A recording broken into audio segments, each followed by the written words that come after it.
Today on the show, we have a member of the Animal Justice Party, Emma Hurst. She is a member of the New South Wales Legislative Council representing the AJP. She was the first female AJP MP ever elected to the New South Wales Parliament. Interestingly, she used to be a psychologist and she has worked tirelessly for the rights of animals for many, many years with a background in campaigning, political lobbying and media work. And she's been vegan for over 20 years. Since she was elected in March 2019, Emma has used her time in Parliament to fight for important reforms for animals.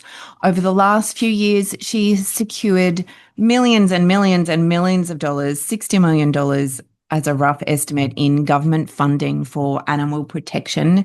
She's mandated the right to release for animals used in experimentation, outlawed convenience killing in pounds, banned the use of dolphins and whales for entertainment, increased penalties for animal cruelty, introduced legislation to ban puppy farming. She's run parliamentary inquiries into battery cages and the dairy industry.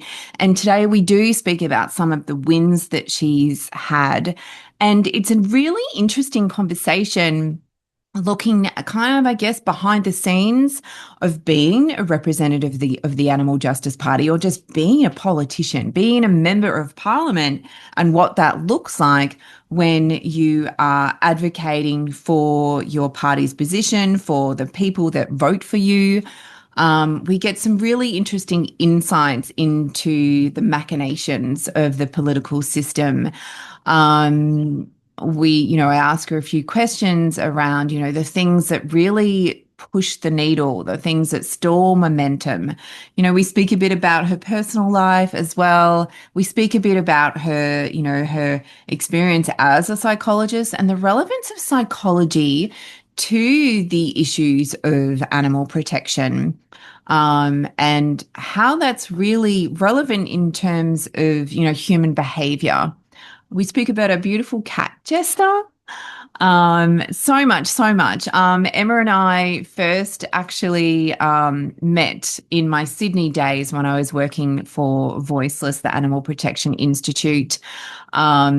She's been involved, before she was a politician, she was very heavily involved with animal liberation, some other groups as well, which we talk about in this conversation. I really hope that you enjoy our chat. There are little segments where it might be a bit disturbing, not much of it. And,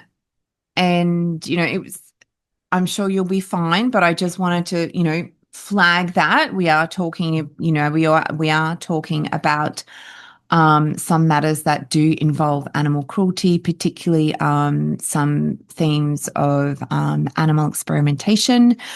But it is a very small part of the show.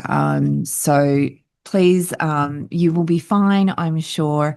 But just to let you know that, I cannot do a show with a animal protection politician without talking about the issues. So I hope you enjoy this show as much as I enjoyed having this chat with Emma. Hello and welcome to the Natural Animal Podcast. I'm your host, Ruth Hatten. I'm an animal naturopath and big animal lover. Here on the show, we share thoughts and ideas about the nature of animals, their preferences, their behaviours, their ways of being, to engender a greater understanding, respect, compassion and love for all animals, companion, farm and wild. I hope you enjoy this week's episode.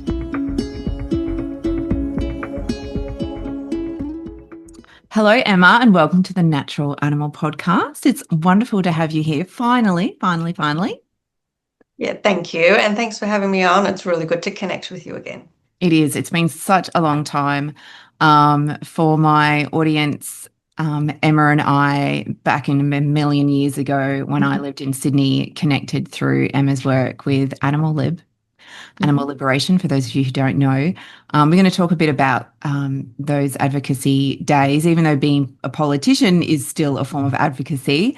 We'll speak about that shortly, but it's been a long while since Emma and I have connected personally, so this is a bit like a reunion, long-awaited reunion. But I want to start, Emma, with talking about that animal advocacy. Many, many years you were involved. I mean, I only knew you when you were involved with Animal Liberation New South Wales, I think it was, and that was before you entered politics. Can you tell us a bit about your time as an advocate pre-politics? Yeah, absolutely. So I worked for over a decade in the animal protection space. So, as you mentioned, I worked for about 10 years at Animal Liberation in New South Wales. I also worked for People for the Ethical Treatment of Animals. Yes. And I've also worked for World Animal Protection International. And so primarily my work within these organisations was campaign and media focused. And that really related to a lot of the educational background I had done. So I did go to NIDA to do some media training, and I had also done my master's in psychology. And the particular area of psychology that I had studied was health psychology, and it's really looking at health behaviour change. So how do we convince entire populations to stop smoking, for example? And I wanted to take a lot of these strategies and look at this research and say, well, how do we actually change the behaviour of people in our societies that are harming animals, even if they're not meaning to, when they go to the shops and they buy mayonnaise, which has got bacterial eggs in it, and they're unaware of the connection of their behaviours that is allowing this cruelty to continue. And so I used a lot of that work to develop the campaigns that I was running within these organisations. And it's given me a real background, I suppose, before being able to step into politics and have the privilege of being here to follow on from that work. Yeah, I always found that was one of the things that really stood out about the work that you did. I remember, I don't know where we were, I think it was Canberra, and we were both presenting at some conference. And I remember you were talking about the psychology piece and human behaviors. And I always thought that was such an interesting aspects, and it's such an interesting piece of the advocacy work because so many particular, and it would be the same, I imagine, in any advocacy field, but I see it in the animal advocacy field because I've been in it, and you always get those people that are very vitriolic. And it's like, you're not going to win people over by being vitriolic. Like I saw a post the other day about Jane Goodall passing. And I forgot that I wanted to do this, but I just did want to acknowledge her on the show today. I wanted her to be on a guest at one point, but then I was like, oh no, I lost my chance. But more so than that is like, just honoring that amazing, amazing woman and the work that she did and will continue to do, I'm sure, in spirit for animals. But, someone shared that she had passed and, this brilliant woman, and then someone came on and was just all attacking because she wasn't vegan. And I'm just like, oh my God, how can I you? even think she was vegan. She was, So I that's, know she yeah. didn't eat meat, and that's I responded saying, she didn't eat meat for years, and then and this person was just boom, just because and I was just like, the psychology of that, and what is going on with that, and these people just get so angry, and you're just going to turn people away. So your skill set in the psychology, and I imagine, that's going to be such a valuable skill set to have in the political space because you are talking to people all the time. Yeah, absolutely. And look, I mean, I have some sympathy, for the anger that a lot of people feel, and I think that comes from a lot of people who are very new to the space that have just found out what's actually happening behind closed doors, and Yeah. they're so confronted about it, and they're so filled with anger that it sort of explodes out of them. And so I have a lot of sympathy for people who feel anger that sort of want to shout it from the rooftops, but they haven't actually stopped and thought, okay, this has been tried before and it didn't work on them either. Mm. And so we have to come to a point, and particularly if you want to stay in this space long term and really be involved in some of these changes and say, okay, I might be feeling angry, but is that going to be the most effective strategy to get change in this particular space? Yeah. And because it's not really about how I feel. It's about how do I actually protect these animals and how do I actually build that movement of change so we're going to see some really strong outcomes for animals. Yeah, and I think that's really important. And this, my audience, they're not all animal advocates. Like, this is not an animal advocacy podcast. It's an animal podcast, right? To engender a greater respect, love, and understanding for all animals. So, I always try and have some aspect of animal advocacy, animal policy, politics show in each season. But it's just like, I know that there are those people who do listen, who do tune in, that are going to be more of that, advocate kind of person when it comes to animals. And I think it's really important to hear that from you in terms of just, taking a step back and thinking, it's not my anger that matters here. Like, that matters, but your anger does not help the animals. Yeah, it's Right. about sort of saying, well, how do I deal with this anger in Mm, my own way? And then how do I also then help the animals? And they're two separate issues because you bring the anger into your activism. And look, sometimes anger is needed. it If fuels you the have a, fire, right? Keeps you going. I'm so absolutely. angry. I'm so passionate. I would just want to fight against this. Yeah. Yeah, or at a protest, for example. Mm, You're at a protest, something absolutely hideous is happening inside. That is an appropriate place to express anger about the way an animal is being treated, for example. mm, But yeah, it's just about sitting back and saying, is my anger going to help in this particular situation? yeah. And how I respond and how is that going to actually create the change? And it is totally dependent on each exact situation. Yeah, definitely. And what was the moment after all those years of advocacy? What was the moment that you realized you needed to take that advocacy into the political space? Yeah, so I was very involved in the corporate space around changing corporations and also individual behaviour change. And so I guess there's three different areas that change can happen. And so we can have individual behaviour change, so people choosing to change their behaviours to make sure that they're helping or supporting animals, corporate changes. So you might see an airline bring in a vegan menu, or you might see major supermarkets stop selling a particular products because of cruelty that's associated with it. And I could see that there were organisations that were doing really amazing work in this space. And I think that that's something, particularly in Australia, that we've got a lot of really solid organisations that know how to do that. They know how to do that well. And they're doing a lot of work in that space. But when you looked at the political area, we had banned greyhound racing, it had backflipped. Federally, there'd been a ban on live export and backflipped. Yeah. And, there was not even the most basic animal welfare changes occurring in Australia through the political space. And you can really see that if you look at, for example, the battery caged egg campaign, which, and there are activists that have been campaigning on this one since the 60s and 70s, Yeah. and they're still legal in Australia. Yeah. And the huge majority of Australians don't want anything to do with it. It's very, very clear that the community is against this. Corporations are making change, and yet it remains legal. And so all of that work that's happening, it reaches sort of an end point of how effective we can be when the political space is not moving on it. Yeah. And so I realised that we just need more voices for animals in Parliament to try to start to break down that wall, which really stops how far we can go effectively.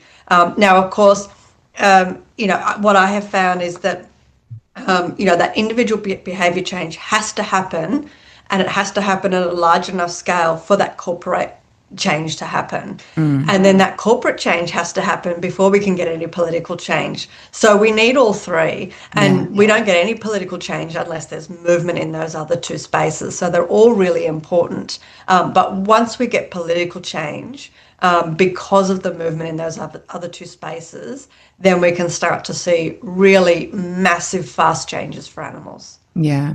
And do you find that obviously you're in that political space now, but acknowledging that we've got to get, the movement with the people and the movement with the corporations, do you still have involvement at those levels as well? Yeah, pardon me. Yeah, look, To a degree, but probably not as much. Mm. And so a lot of that individual behaviour change is kind of really on the groundwork. And obviously, there might be some things that we're doing that might create individual behaviour change, but that's not really what we're aiming for. Mm. And sometimes we might work with councils or we might work with a certain corporation if we're finding that that political change isn't coming through. And so we want to say, look, here is this change that's really already happening within the corporate space. So you have to come on board and recognise that legislation is necessary. And look, I think it really depends where we're up to in regards to creating that legislative change on a campaign by campaign basis. Mm. And I know that when we see changes in those spaces, then it makes it much easier for me to argue politically if we don't have those changes and movement. But that can also often just involve us working with animal protection organisations that are already doing that work, and to sort of make sure we're coordinating our work together to make sure that that will sort of funnel up into the work that we're doing. Yeah, I remember when I was at Voiceless and we'd often used to go, the Animal Justice Party wasn't, no, it was around then, but for some of it, it wasn't. No, it must have been, because didn't the Animal Justice Party start in 2009? Yes, that's correct. Yeah. Yeah, so it had started, because this is like 2011, 2012-ish. But I remember we would spend a lot of time sitting down with the Greens, with Labor. We didn't really waste time speaking to the Liberal Party.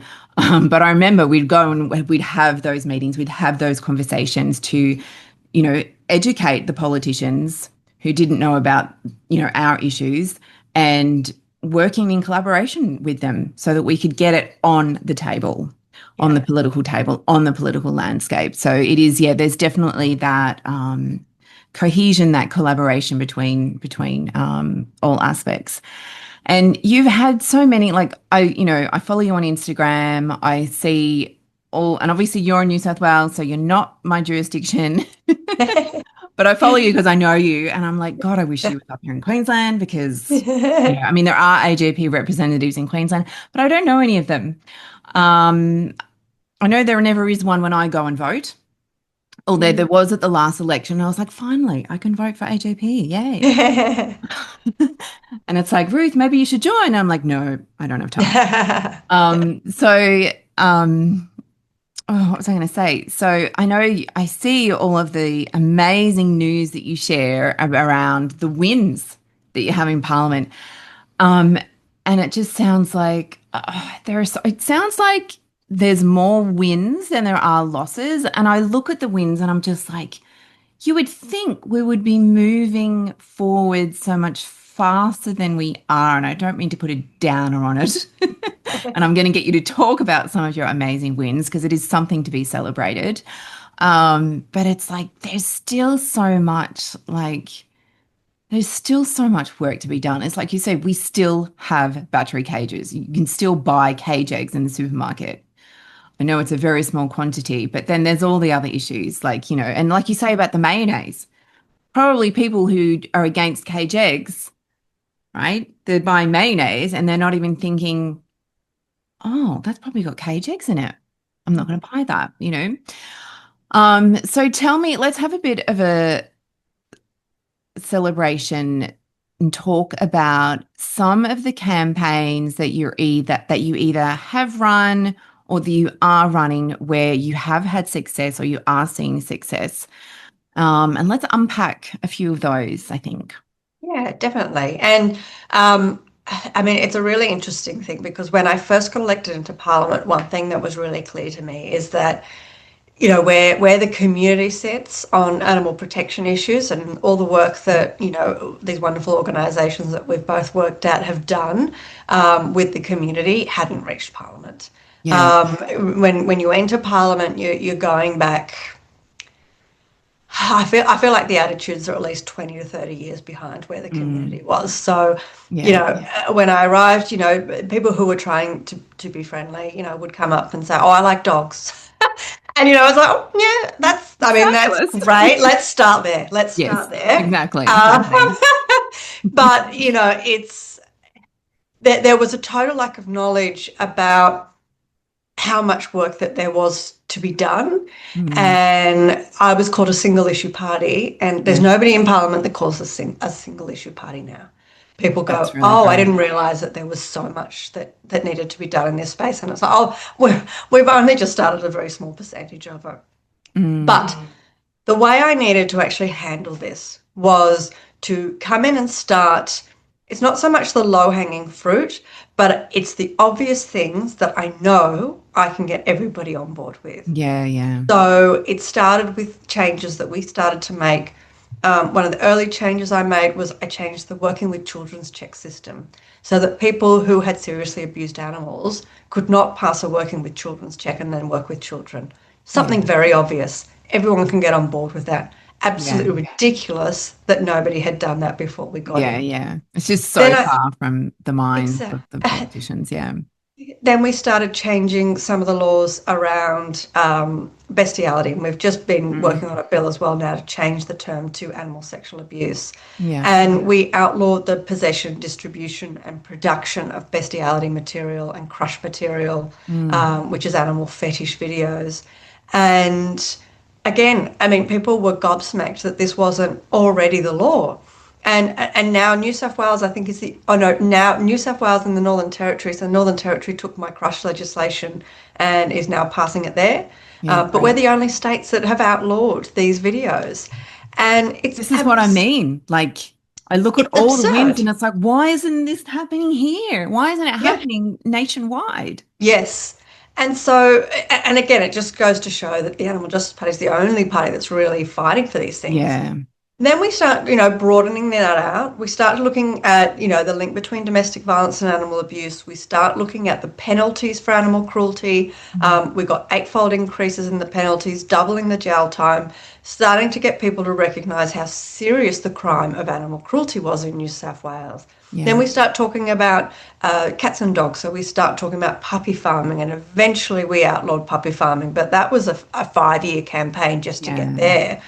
And the great thing now is, though, and this is something that has taken me 5 years to get to, and that's, where we started. And obviously we've passed quite a bit of legislation between then and Mm. now. Mm. And we've changed and we've put amendments up to different pieces of legislation.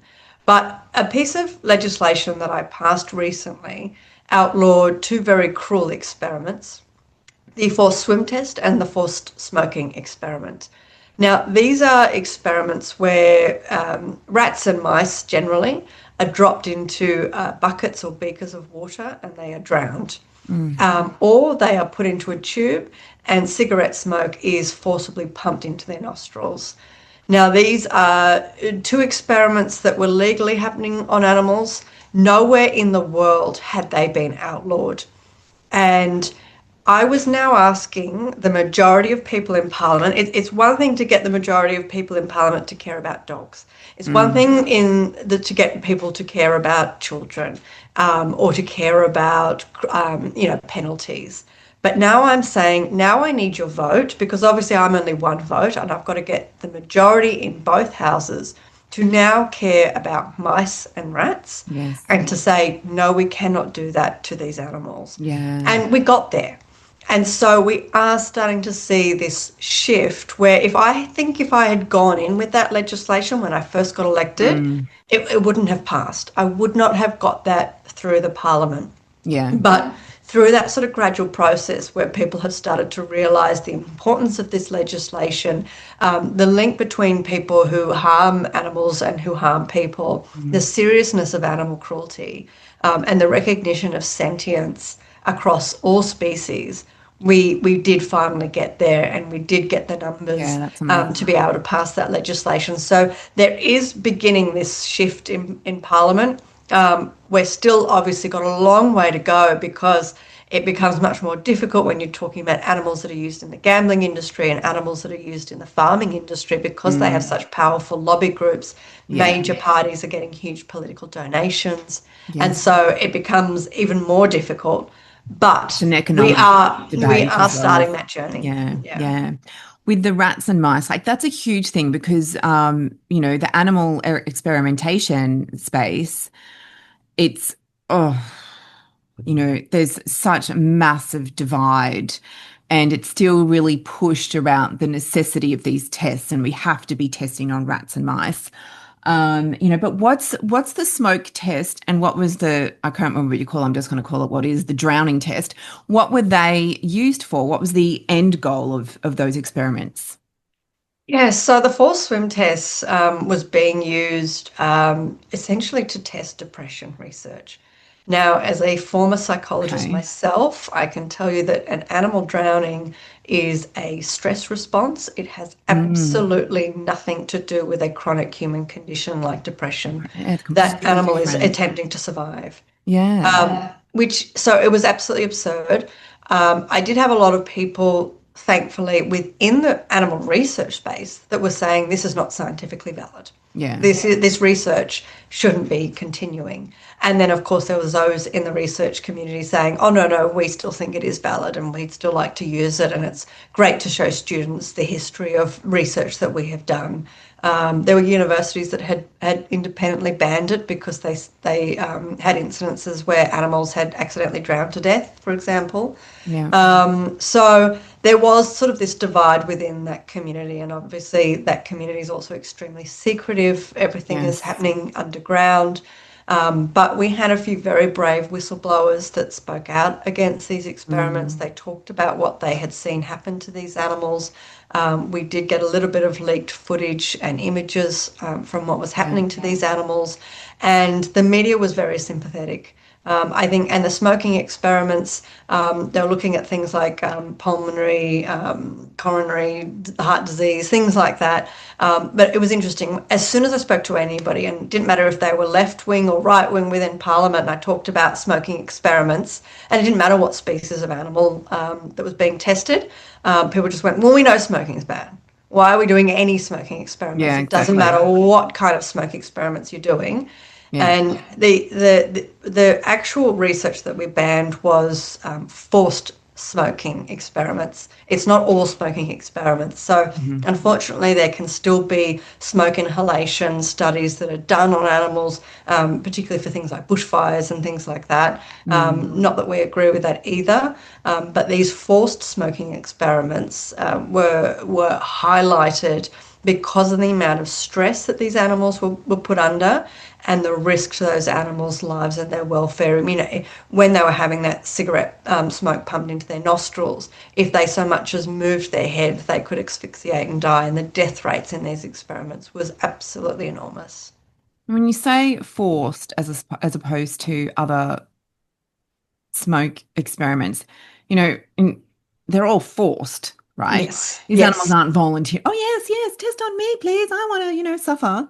Yeah, no, Right. I know what you mean, and I suppose what so the definition of force was that the animals were put into plastic tubes so they couldn't move, so Oh they were squished God. in, So it's not like they could run and away their nose was exposed at the end of that plastic from. tube, and then for 90 minutes twice a day they burnt cigarettes and used a machine to pump it directly into their nostrils. Mm. So obviously that the cruelty that's involved in that is much more extreme than you may have an experiment, and I'm not suggesting in any way that this is an okay experiment, Mm. but you might have an experiment where a dog is in a room and you allow some smoke into the room to see how that dog reacts to try to escape Yeah. from a fire or something. Not Yes. suggesting that that's Yeah, okay, yeah, yeah. but you can see Don't that try there this at are home. probably this real scale of smoke experiments. Mm. And of course, there are much crueler ones that I'm sure are still happening as well. Yeah, But yeah. the actual forced one, where the animal cannot move, they're in a plastic tube. And I mean, one of the horrific things about these forced smoking towers that they used was they would give them 90 minutes of cigarette smoke into these Such a tiny little long animals time for a twice a little day. animal. Yeah. And then on the weekend, no one was working. So these Mm. animals are highly addicted to nicotine, And then Saturday and Sunday, they're having withdrawals from that Yeah, nicotine of and they course. don't get their next hit until Monday. And so the suffering of these animals, and we just heard a lot of them would die after the experiments because their body temperature would drop so low, Mm. as they're trying to recover from all the smoke that they've just inhaled. Like it was just, I just cannot believe that these things were happening legally for so long. Yeah, and then it's like I always, and it makes me think of Jane Goodall again because she spoke about this and it was shared this past week as, one of the things, one of the amazing things that she did in her life around how, because she was a scientist and how they're told that, and she was told you cannot form a relationship. You cannot give these animals names. You have to, they are a number, there's no emotion allowed, da, da, da, da. And it's like when you think about, well, how can human beings go into a laboratory space and conduct these and other experiments on animals without having any emotional response to it? I just don't. It's like, are you robots? I don't understand. But I guess they're so indoctrinated in this. They're numbers. They're not sentient beings. They are here to achieve a purpose. Bam. It's very dangerous psychologically as well. So Yeah. um, What does that do to a person psychologically? it's interesting. So you're talking about cognitive disassociation, so that Mm. you're disassociating from that animal and the fact that that animal is sentient. Yeah. And it's interesting because I've seen a lot of slaughterhouse footage, and I find that people who are working in the slaughterhouses usually end up going one of two ways.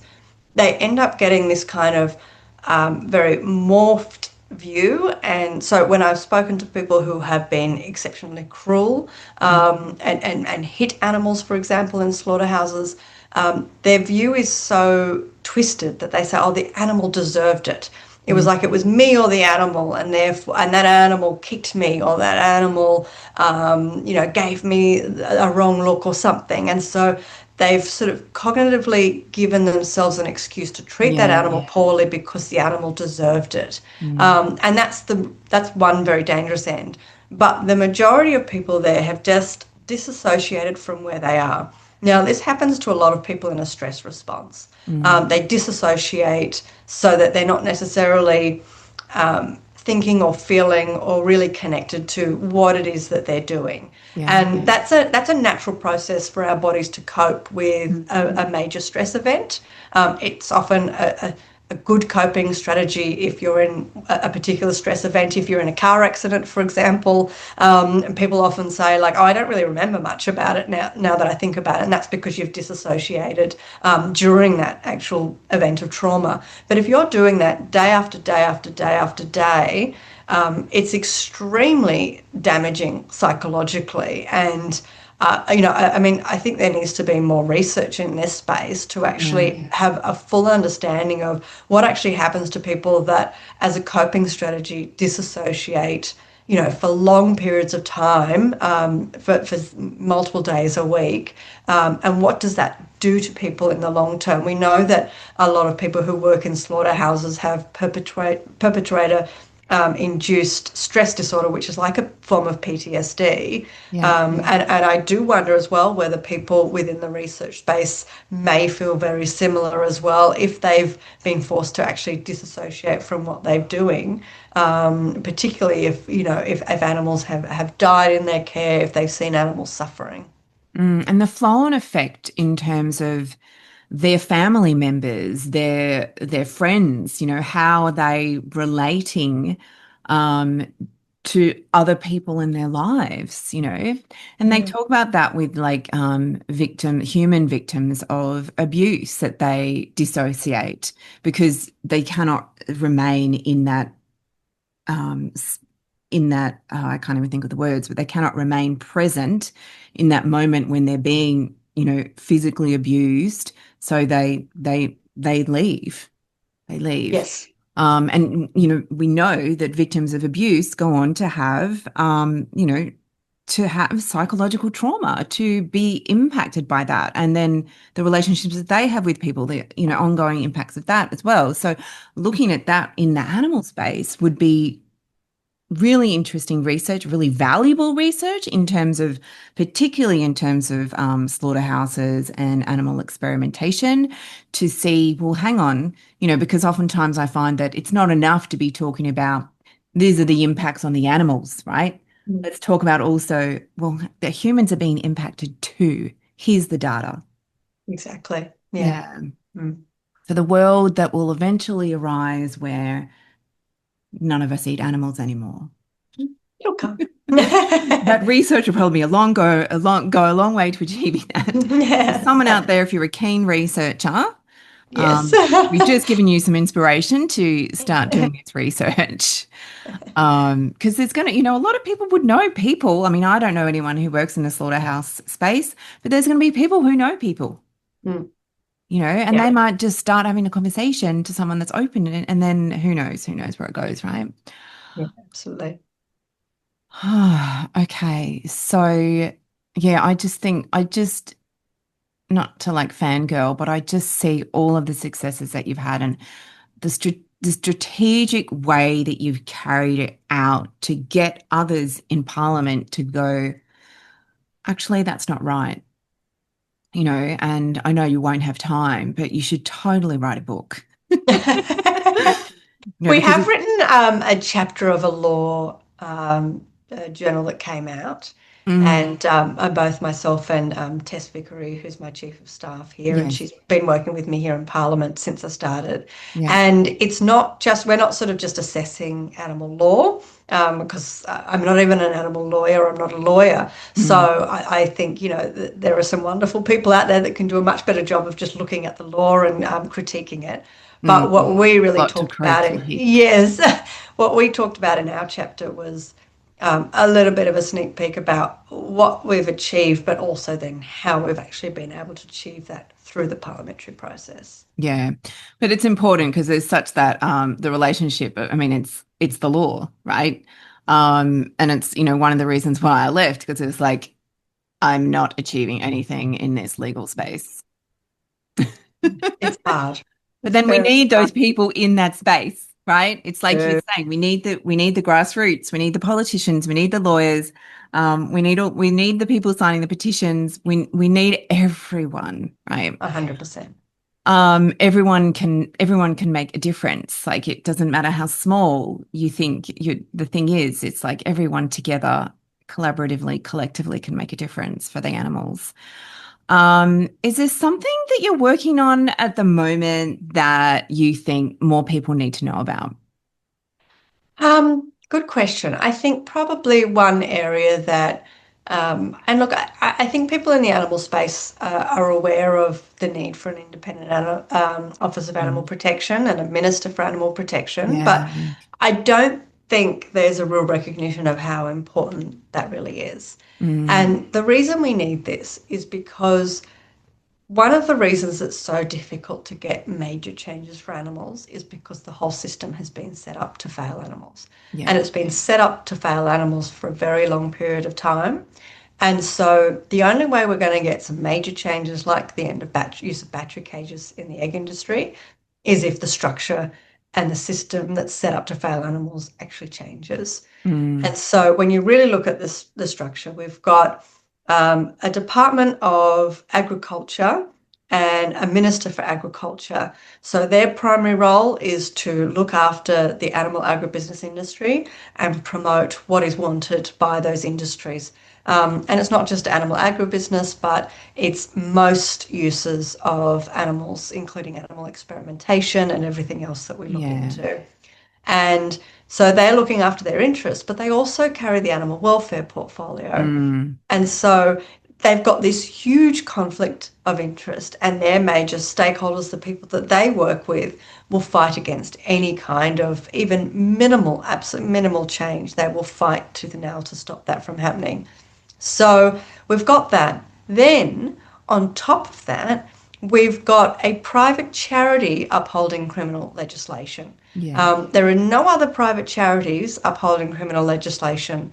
And until recently, I mean, when I got elected, the private charities were receiving just over $500,000 to uphold the criminal legislation. So they had to fundraise from the public to Mm. uphold the law.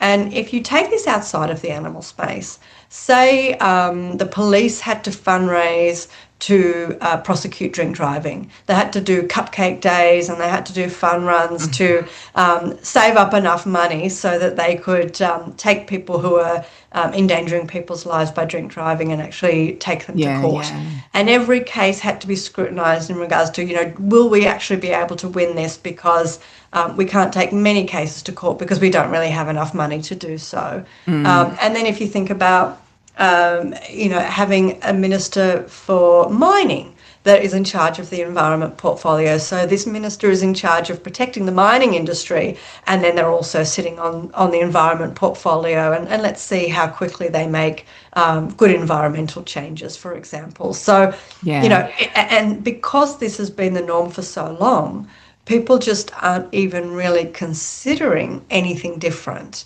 But until we actually change the whole structure, so we need the portfolio of animal welfare moved away from the Minister for Agriculture so that they can independently and appropriately actually advocate for animal welfare changes within the government. Even if there is a Minister for Agriculture that's pushing against that, they are two separate things, rather than trying to get somebody to deal with their own stakeholders. And I'm constantly being told this in Parliament, by the way. This isn't something I have just noticed. I'm often told by politicians and major leaders within government, they say, it's very, very hard for the Agriculture Minister because, of course, they have to deal with all of these industries. So please understand how hard it is for them to make these changes you're asking them to. And I said, I don't blame the Agriculture Minister. I blame you for giving that Agriculture Minister two conflicting portfolios where they can't advocate for animal welfare. Yeah. So it's we need to move that away. And then we need this independent office for animal protection. So it's not the Department of Primary Industries that's looking into these issues, but an independent office that can provide independent advice and evidence, look at what the community wants, look at the feasibility issues independently, and advise the minister and the government on what they need to do for animal welfare. And until we kind of make that real structural shift, animal protection is going to continue to be an extremely difficult thing to change in this country. Yeah. Is there any traction on this, though? Because this is something that we've been fighting for a long time. Even back in my voiceless days, we were like campaigning for this, right? Or involved in campaigns for that. I know Jed's group, the Australian Alliance for Animals, have been pushing it for since they started that as well, right? It's like, are we getting any traction on this? Are we seeing an increase in public awareness around this conflict? Yeah, so we got an election commitment from Labor in the last election commitment for at least an independent office of animal protection. And so I've been involved in a lot of meetings recently in regards to what that's actually going to look like. And there's a lot of back and forth going on. It's so important that we get it right. Yes. I'm not, look, there is kind of a timeline and we want to make sure it happens, and it needs to happen in this term of Parliament.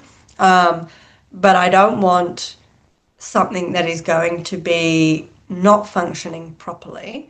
And of course, we're still, and it's really sort of brought to light, the real complications within governments and within where these portfolios sit, and the push and pull about what this is going to look like. But the last thing we want is to have the first independent office of animal protection in the country that doesn't work, and then other states follow suit and use that same model because they go, great, okay, we'll just do this. It's so important that doesn't happen. It's so important we get it right. And so there is a lot of discussions and a lot of meetings going on in regards to how to set this up and how to make sure it remains in place long term no matter who is in Parliament. So it's an ongoing project, but it is something that we're working on a lot behind the scenes. And so there is traction, even though if it doesn't sort of publicly look like it at the moment. But there's still a lot of work to do. Yeah, I mean, they did commit to it. When does the current term end? End of next year. Well, they don't have much time. Yeah. Gotta get cracking. Yeah. But yeah, totally. It's got to be done right. I mean, you see it all the time. So many new initiatives have come in, but it's like, well, they continue to fail animals because they were rushed through. So or they were the people who were behind it were conflicted. In particular, I talk about, the SCAS, the live export, whatever, I can never remember what it means anymore. I've kind of like blocked it out of my brain. But, you've got these systems that appear that are on its face, or they're sold as, yes, this helps animals. We've made all these changes and they're so good for animals. And it's like, well, no, actually they're not. You didn't get it right. Ever wish there was a calm, genuine space made just for animal lovers? Somewhere off of social media where you can really connect, learn and share. A place where you're not bombarded by opinions and trolls or overwhelmed by noise, but instead supported in caring for your animals in a way that actually feels good. That's exactly why I created the Animal Lovers Tribe. It's a gentle, heart-led community for devoted pet parents who want to care for their animals naturally with confidence, clarity, and connection. If you've ever found yourself wondering how to support your pet's well-being in a more holistic way, this is where we explore it together. Inside the tribe, I share practical tips and gentle practices that help pets thrive, covering everything from food and toxins to emotional and energetic care. You'll get access to my tribe diaries, short voice notes with real stories and everyday insights from my life as an animal naturopath and pet parent. There are live online gatherings where we connect in real time, ask questions and learn together. Plus, you'll be the first to know about new ebooks, workshops, courses, and other resources designed to help you support your animal in a grounded, natural way. And when you join, you'll get a free welcome gift, the Low Tox Starter Kit for Pets. 5 simple swaps to help reduce your pet's exposure to everyday toxins in their food, grooming, environment, and so on. And you will also get my email notes, real heartfelt updates with practical tips and holistic wisdom straight to your inbox. If this sounds like the kind of space you've been craving, I would love to welcome you in. Just head to the link in the show notes or go to ruthhatten.com and you'll see a banner at the top of the site that takes you straight to the sign up page. See you in there. I think this is a really important question. In your experience, what makes a campaign actually move the needle inside Parliament? And conversely, what have you found stalls momentum? Yeah, look, and I think that comes down campaign by campaign. I feel like one of the most important things to really get something through is to have at least one of the major parties agreeing to work with you. Yeah. And like with this independent animal welfare organisation, got Labor on board, yeah. Yes. And look, it can be either party. I think one thing that I got surprised with when I first got elected was there's a lot of people within the Liberal Party that are very animal friendly and want to see changes for animals as well. And so, and a lot of the legislation that I passed was when we had a Liberal national government. Yeah. So it's all very possible. You've just got to work with everybody. And, you've got to get rid of this whole idea that animal protection should be a left issue, for example. If you sort of box it in like that, you don't really get anywhere. Yeah. You've got to be willing to work with everyone. And if you look at the makeup of Parliament, it's been very interesting. In both terms, if I can get Labor and I can get the Greens, I've still needed more than that. Yeah. I still needed more numbers than just that. So in the last term of Parliament, if I got Labor and the Greens and Independent Justin Field, I needed one more number. And I think my choices were the Shooters, One Nation, or the Christian Democrats. And interestingly, it was usually the Christian Democrats. I was going to say, it'd be Christian Democrats, right? Usually. But then, sometimes other people surprised you and they came on board with a particular campaign. And it's the same, in this term as well, depending on whether I get the Liberals and Nationals on side or whether I get Labor on side. But you need to get one of the majors on side to really effectively change things. And the only way you're going to get one of those majors on side is if that background work has been done. Yeah. So, you've got the community on side. People want to see this change. You've got corporations making that change. And then it's much easier to convince one of the major parties to support you. And on some issues, they will both support you, particularly if one of them doesn't want it. Like, the animal sexual abuse stuff, they were both fully on board and willing to work with us, for example. And so it really depends on an issue by issue basis. But it's really about making sure we're not, constantly, sort of putting things up that, box it away from either one of those major parties that can actually come on and support it. And so it's meeting with them and convincing them and working closely with either major party on these issues. Yeah, that's great. And it answers both questions. It's like what pushes and what moves the needle and what stalls momentum. Well, if you don't do that, that's going to stall momentum. And the whole bestiality thing, it's like, can you imagine the bad press if the Lib nuts were like, oh no, we're totally for this. This has to continue. Like, you can't agree to something like that. So, but as you said before, it's like these campaigns, these changes, they're happening in New South Wales. Are they happening elsewhere? And why the heck not? Why aren't these other politicians picking up these causes? I think one of the recurring critiques, not just in the political space, but in animal advocacy generally is that this change, particularly with farming, this change will hurt the industry. This change will cost jobs. This is unrealistic at scale. How do you respond to that in your role as a Member of Parliament? And look, I think this is a really interesting one because obviously that's sort of one of them very typical arguments that is always thrown our way. And my response to that is always the same thing. Our job as politicians and the job of governments is to work that out. It's not about prioritising animals over people or people over animals and actually simplifying the arguments in these spaces is playing politics, and it's actually not looking at this in an intellectual way and in a way that builds a compassionate society for everyone. A really good example here would be greyhound racing, for example, as we're not saying shut the industry down tomorrow and who cares about people's jobs and what they would say would livelihoods. And it would be an animal welfare disaster too, because, the rescue and rehoming groups wouldn't be able to rescue every single dog that suddenly came out if it shut down tomorrow. So being killed. So it's about saying, well, no, actually our job is to ensure a just and fair transition.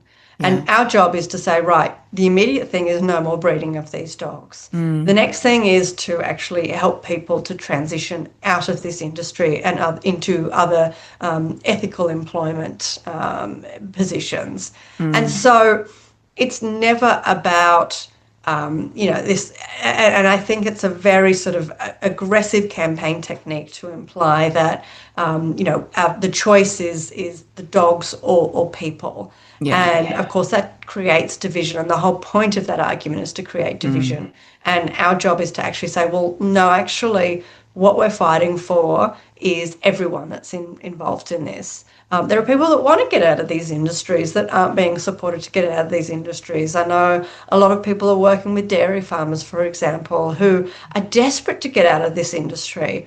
And it's actually up to governments to help them fund and transition and help them to change their property. I know a lot of farm transitions programs that are happening overseas. They're helping them move, chicken farms to mushroom farms and, changing their sheds and changing the structures. And, this is actually a really beautiful thing when everyone's actually working together and the person that owns that property ends up much happier. They've got much more life satisfaction because they're staying where they are, they're keeping their family where they are, and, they never ethically wanted to be farming chickens anyway. They found it hard work, it was difficult, it was confronting. They ethically felt and morally felt conflicted, and now they've found something else and they're feeling, much brighter about the future. And so, that is actually our role. For everyone. And that's our role as a government. It's not to come in and cut off anything by the knees.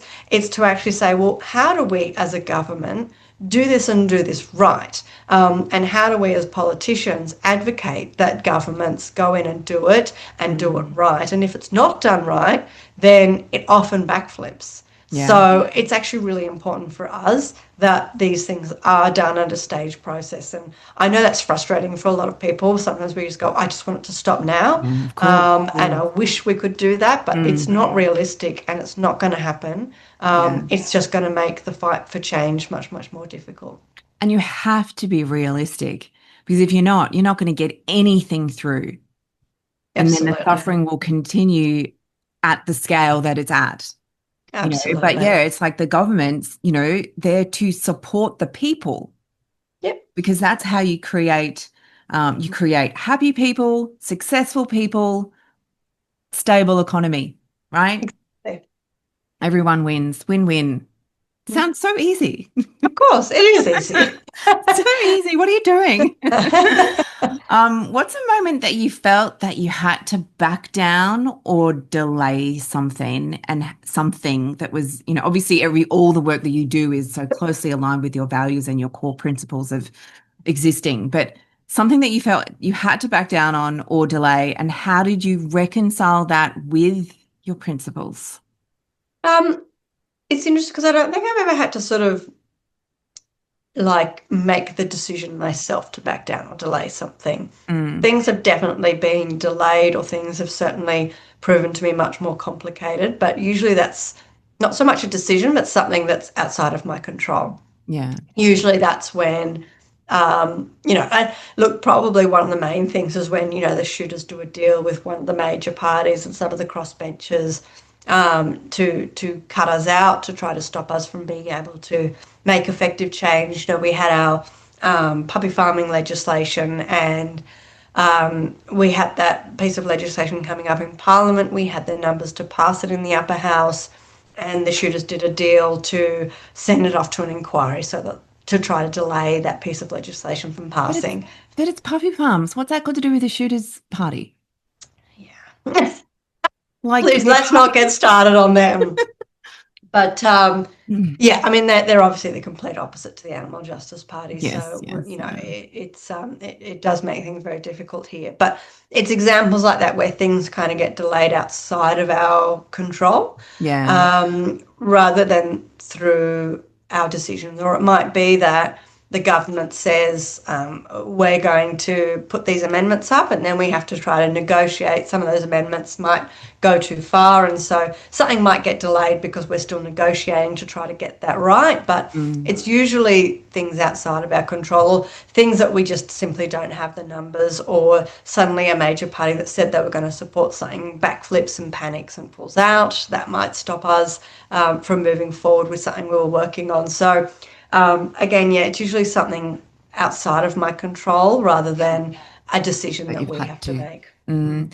And how do you find, like, you are a human being and you care Are you sure? deeply, you care deeply for animals. I know there will be things that you are faced with day in, day out that, you're not disconnecting, I'm sure, because you would understand the psychological ramifications of that. And to be honest, there's a really strong for argument why it's really important for you not to disconnect, because how do you continue to fight for the animals if you're totally disconnected from what's going on out there?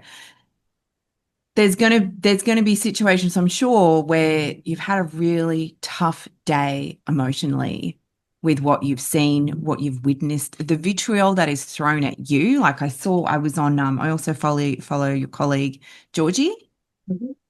and she's pregnant and she's doing some abortion stuff, and the comments that she shared that people are saying to her, like, you've got to have a really stiff backbone to do your jobs. How do you, at the end of the day, when you come home and you're like, fuck, I just want to kill someone. So how I would be. How do you, how do you manage that? I think the first thing as well is, I'm certainly, I mean, yes, I have that psych background, but none of us are sort of experts at managing ourselves and our own sort Yeah, yeah, of yeah. emotional experiences. And Yes. certainly, I can talk about the things that I do, but I often forget to do them, I don't do things perfectly. Mm. And so you can end up just feeling, okay, I'm completely burnt out, or Yeah. I am disconnecting, or I am, um, Yeah. not coping with this, or suddenly I'm being short with people, either my family and friends, because, I'm not coping with something else at work. So it can be exhausting, and certainly we all fall into those places. And I think it's not so much never falling into that space, but it's stopping and recognizing that you're in that place and knowing your own coping strategies to get out. Yeah. One thing that I find really helps is when you actually stop and really think about what's in front of you. Because say I go online, somebody is sending some hate, Mm. and I mean, I think the worst part is, sometimes I might be getting hate from people within the industry, and sometimes that's very easy to just say, oh, well, I don't care what you think. Yeah, yeah, yeah. It's much more difficult when it's someone that's sort of in the space that says you're not doing enough, or why haven't you done this, and they're even harder to deal with, because Yeah. you've just done 80 hours in a week for 6 weeks in a row. You haven't seen your family, you haven't seen friends, you're absolutely exhausted, and then somebody sends you some abusive message saying you didn't do enough on this. Are you And kidding me? yeah, and that's when you feel like, oh my God, like, you feel like the whole weight of the world is on your shoulders. Yeah. And what I often think is, okay, I have a choice about where I'm going to direct my energy. Mm. And I can choose to direct my energy with this person. I can choose to spend my time and my emotions on this person, either replying back to them or thinking about their message, Mm. or I can continue to focus on the good things. And Yeah. so when you actually stop and you make that choice, and what I actually tell myself is, I don't choose you. Mm. And I mean, that sounds almost quite harsh, but it is so important. It's quite No, empowering to say, you know what, I don't choose you. Mm. I choose the animals, I choose my family, I choose my friends, I choose my cat at home, I choose because myself. choose myself. Yeah. I choose And Emma, right? yeah, yes, It's Emma but today. See you yes. tomorrow. Well, I mean, I wouldn't see those people tomorrow. It's just Yeah. delete and See you move never. on, and forget that person Yeah. even emailed, because they will just suck your energy. And usually they're coming from a place. I mean, if it's someone from industry, they're coming from a place of fear, and that's a very good sign that maybe things are going to change. So they feel that they need to attack, rather than have a constructive conversation about this. And if it's someone from within the movement that's attacking you, it's usually coming from a place where they haven't done enough, and they know that, they want to, continue to just, have their weekends. They want to continue to Mm. read a book, on a Friday night, or go out to movies with friends, and they don't want Yeah. to give those things up, but they're upset about something else is happening. So it's like, okay, who else can I say should be doing this, because I don't want to spend the energy or the time doing it. Yeah. So I'll attack you and say, you have to do it. Mm. You have to do what I want to have done, because I'm not willing to put the energy in myself. And so that's usually where that's coming from. It's coming from a place of guilt from that person, Yeah. and recognizing what that emotion is that they're feeling guilt, and that if they can blame you or blame somebody else, then they think that, that guilt is gone off their shoulders, and, Yeah. and they've thrown that guilt and that anger on, somebody else that's working in this space. And really recognizing where that's coming from and saying, no, I don't accept that energy. Yeah. You've I'm just been walking in the away. firing line for someone who just wants to help them feel better about themselves. Yeah. Yeah. Yeah. And you mentioned your cat, Yes. your beautiful cat. And I remember when I was at Voiceless, that was the thing. It was coming home to my cats at the end of every day. Or even if I still had to, do work when I was at home, at least I was with my cats. Yes. I know, How? they're so amazing. My little cat had his 20th birthday the other day, Because so I know he's a it's the little old same man. cat you've always had. Yes. Yes, he's a little old man now. He's What's his very, name? very precious. Jester. Jester, 20-year-old Jester, doing well. Yeah, It's yeah. like, well, I got to stay to help my mum, can't be going I feel anywhere that. anytime soon. She needs Yep. me. Yep, 100%, my little rock. Yes, yes, yes. Now, another thing that some people may not know about you, I remember when you entered this space and I was just like, oh my God, that's a completely different Emma. You were a vegan bodybuilder for a time. Yes. And how's that? Did that personal journey? You obviously don't have time to work out like you would have then, right? Because you're working 80-hour weeks doing, saving the animals. But how has that personal journey, if at all, shaped your politics, your stamina? Now, bodybuilding I've never done it because I just don't have the stamina, requires very much, strong discipline, definitely. And your messaging. What has that brought to the politician Emma Hurst? Yeah, look, I mean, one thing I will say, and this is something that I always think of in regards to when I was in that space, and Mm, I was still working in the animal sector at that point in time, yes. but I was going to a bodybuilder gym, and the other people, I was 37 at the time, so this was Mm, well before I was in Parliament, but the other people at the bodybuilding gym said, well, you're a vegan and you're 37, you're way too old, like you've absolutely got no chance. yeah. And so that was sort of the attitude. And then I went in, I got some gold medals. I ended up doing really well within that space. And I realized that actually coming from a position of being totally underestimated actually Mm, work as an advantage. yeah. And I think the same thing happens going into Parliament is they see a woman, they think, oh, she's just some woman that loves animals and, Yeah. that's It's cute, all blah, blah, fluff. blah. And that's fine. I'm happy for them to think that. They don't think, oh, she's a threat. They don't try to take you down. Yeah, they're not going to They see you just coming, are they? they don't see it coming. And, we've passed more legislation now than any other cross-spectrum member that I'm aware of. Mm, We're driving through massive amounts of change in Parliament. And it's because, at the beginning, certainly people have sort of underestimated the work we do and how much there is to do and how effective we can actually be. And so never be afraid of being underestimated. It's actually a very strong position to yes. to, to work from. Yeah. And I suppose the other thing that would work in my favour as well is nobody ever comes to me and says that vegans are weak, that they're unhealthy. In fact, usually the comments that I get in the hallways even now is that, oh well, it's different because Emma's so healthy. Mm, I remember one time we were on a parliamentary inquiry, so we travelled to a regional area, and I can't remember. I think I sat down and had peanut butter and jam on toast.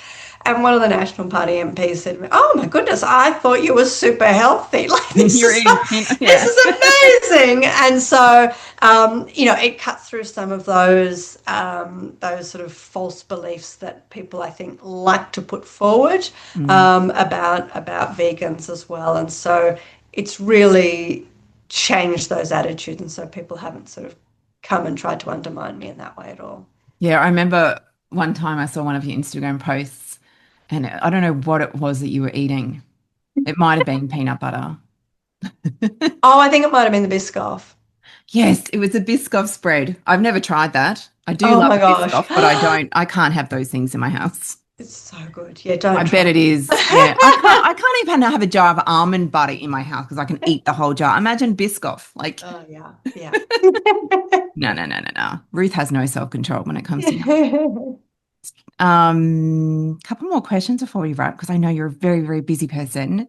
In 10 to 20 years, what would you like New South Wales, or heck, even Australia, or even the world, let's go big, to look like for animals? And what policies or social changes would define that world? It's a big question. Yeah, it is a big question, but obviously that's something that, when we're working in this space, we really need to be across it, right? Because Yeah. we're always working towards something much bigger than, Yeah. and we're working on those steps towards it. And I think the biggest change we can focus on now is that real structural shift within how animal protection is created through the parliamentary system. And so I mean, I think what we need to see really is, an end to factory farming, an end to, allowing hundreds of dogs to die in a gambling industry so that people can Yeah. have fun and gamble on their lives. I mean, when you actually stop and have a look at what happens in our backyards in Australia, most people are absolutely horrified. Mm, It's out of sight, out of mind for most yeah. people, but most people are compassionate about these issues. Most people don't want to see this absolutely hideous cruelty occurring. And Mm, of course, one of the biggest threats that's been pushed towards the animal protection space is these gagging legislations to stop cruelty from being exposed because yes. not because they worry that the laws will necessarily change, because they've got these major parties kind of, around their, under their power essentially. Mm, But they're worried that the community will really stand up and just absolutely insist on change. And so there is a real fear around that change, but it has to happen.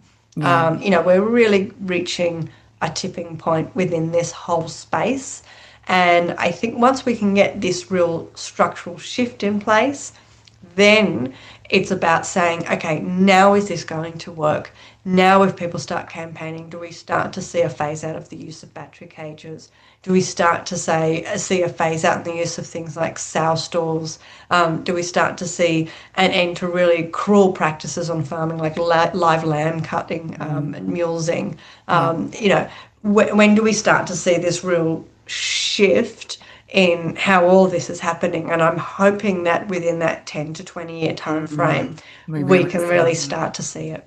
Yeah, yeah. Me too. Me too. Because it's been it's been all of our lives. Yes. Um, and I guess, well, no, this is a different question. I mean, you could say it's in the same kind of ballpark, but it's different. And I have to ask it because it's the final question that I ask all my guests, which is if there was one thing you could change about the human-animal relationship, what would it be?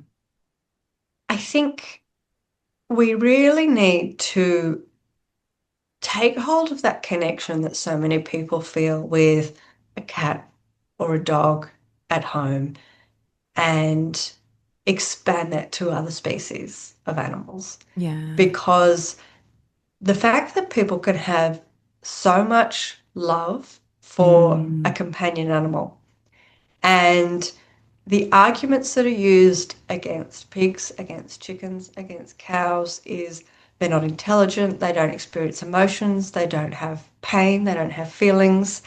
And anybody that has a cat or a dog at home, if we put up the same argument to those animals, any intelligent human being can say that's absolute rubbish. I know what my cat's thinking. I know what my dog's thinking, and they have that connection with that animal, and it's that real beautiful emotional connection. And I think that really shows that mm, people care about animals. That we are already beyond this whole people are the only species that matter. That is yeah. not what our community thinks or feels. Mm, And it's about then taking that love and taking that compassion and taking that beautiful relationship between human and animal and saying the same thing exists between yourself and a cow, yourself and a yeah. pig, and even so much as yourself and a fish. Yeah. And just getting and expanding that connection and getting people to think outside of that very simple connection with the animal right in front of them. Yeah, I think I love, and Emma, no one has ever said that when I've asked this question. And this is I don't know how many, and what number one this conversation this is, but mo pretty much all of my audience are cat and dog lovers, Yeah. right? That's my audience. They all have or have had a cat or dog or both species now at home or in the past, and they all have that deeply connected relationship and love for these animals. Their hearts, I'm sure, are, if not already, ready to expand to other animals. I mean, I often go for walks in my area and I'll see horses and stuff. And I was down the road the other day, and one of the horses that I regularly see was there over yonder. And he was looking at me, and I said, "Hello," waving and everything. Yeah. And then he neighed. So Yes. said hello to me. There was no one around, and I probably wouldn't have cared anyway. But it was just like, there was that moment there, like we just eyeballing each other, and I said my human hello, and he said his horsey hello. Yeah. But it's like, yeah, if you can open your heart to a cat and dog, there's also space in there for an animal of any other species, and they all have that same level of sentience. It's just your cats and dogs have had that time to be at home with you. Absolutely. And you've built a connection with that animal. There's some, Yeah, you've put saw in this, the time. yeah, I saw this beautiful, beautiful video. I think I was nearly in tears one night. It was at an animal sanctuary, um, and I think she called out the wrong name. So she, like, there was a cow on a field, and she called out a different name, and there was no reaction from the cow. Then she called out a different name, there was no reaction. Then she called the cow's name, and this cow looks up and starts galloping like towards her, but Oh, like skipping around with joy. And like you a can baby just lamb. like a baby lamb, just like skipping, like little feet up in the air, and just like, and then just hugging this person, and you just saw this connection. Mm, And you could see the same video with a dog, and think, oh yes, that's very cute. But when you see it with these other animals, you go, oh, hang on, like there really is no difference. yeah, The they're just difference the is in same. our minds. It's Yeah. it's not in reality. It's what, we've been programmed to believe that, oh, that's a food animal. That's Yes. an entertainment animal. That's a gambling animal. And that's the Yeah. thing with greyhounds, right? They are dogs. They're dogs, and we've got an industry that's killing hundreds of dogs for fun. Yeah. And yet we look at overseas and we're horrified by the dog meat trade. And Mm, yet there are people killing dogs, hundreds of them, every single year. And I'm just talking about in New South Wales, yeah. for entertainment, for gambling profits. Yeah. It's a sorry state, but we're not going to leave everyone in doom and gloom. There is much, great work being done, like the work that you do, Emma, and I'm so grateful to you because I'm not standing up and doing it. And I was invited to join the AGP many, many moons ago, and I thought about it, and I was like, no.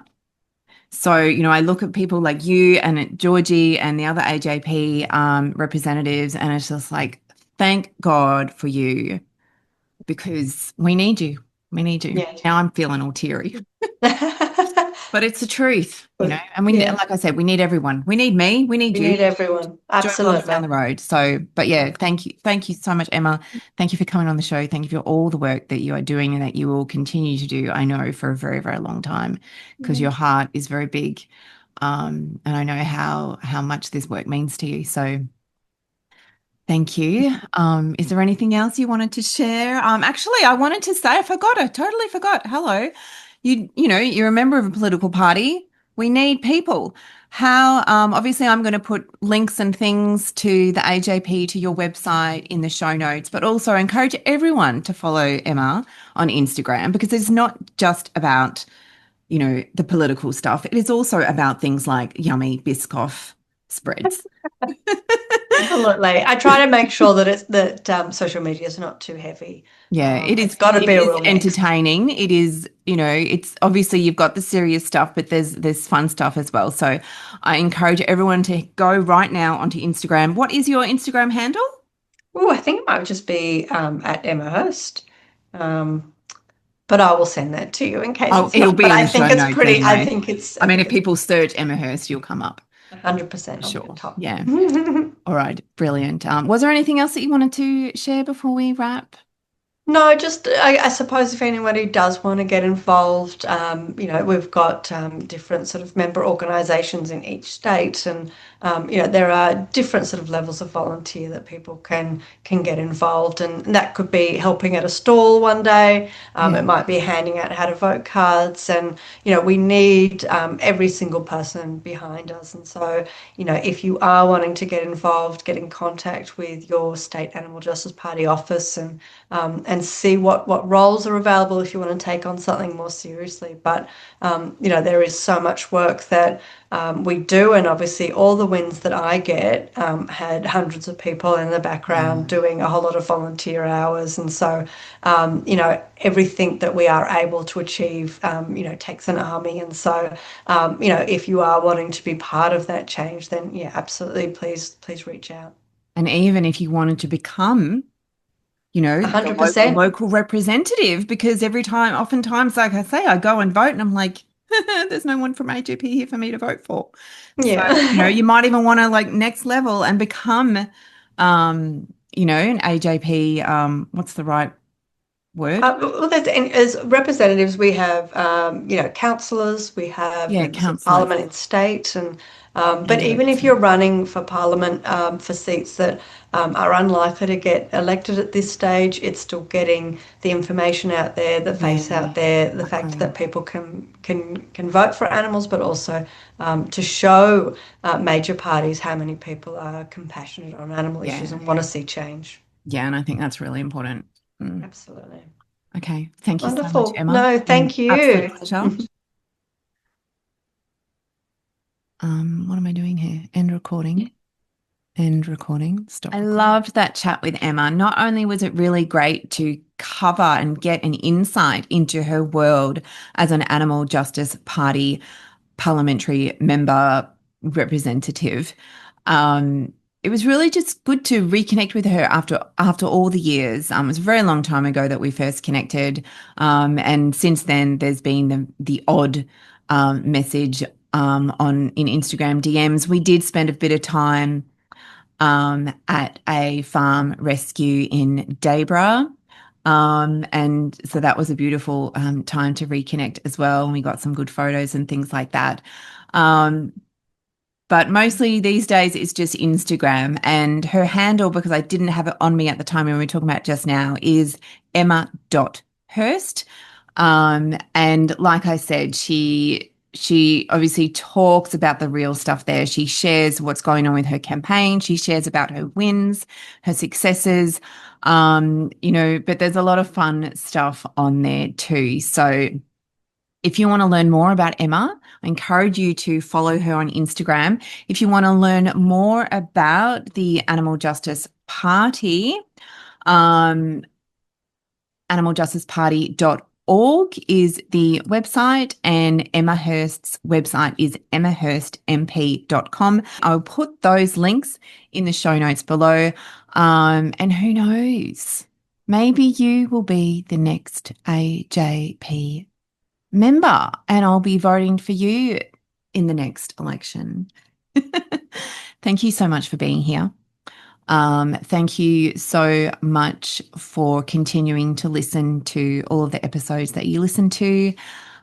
Please share this episode with anyone who you know might be interested, who might want to learn a bit more about Emma, the work of the AJP, the amazing successes that they're having, not only with campaign wins, but just with sharing information and getting the public aware on issues that matter.